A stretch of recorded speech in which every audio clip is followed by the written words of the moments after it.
friends, come on in, sit with me as we open 1 Corinthians chapter 9 verses 1 through 18. Paul is defending his apostleship here, and he shares some really important lessons about serving God.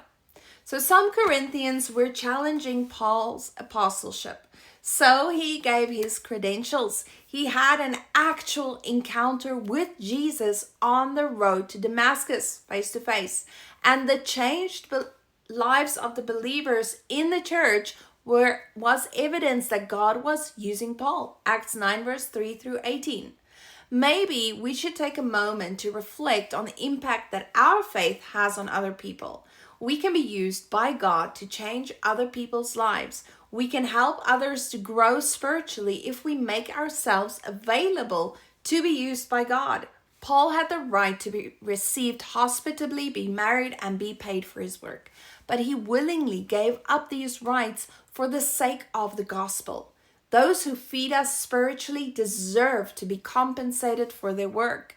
Jesus said in Luke 10 verse 7, "Stay there eating and drinking whatever they give you, for the worker deserves his wages. Do not move around from house to house."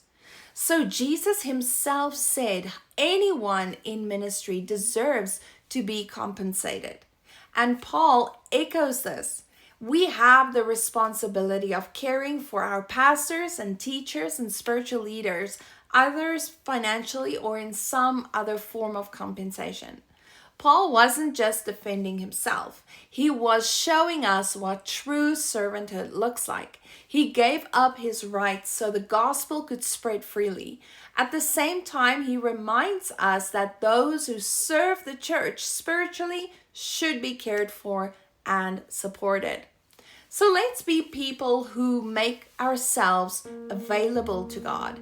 Let's support those who serve us and live in a way that shows the world the power of the gospel. Thank you so much for joining me today. If 1 Corinthians 9 verse 1 through 18 encouraged you to serve God or to support those who serve the church, would you please share this video with a friend? God willing, I will see you tomorrow as we continue in chapter 9. Until then, make yourself available to God. He can use you right where you are, and you are deeply, deeply loved. Shalom. Shalom.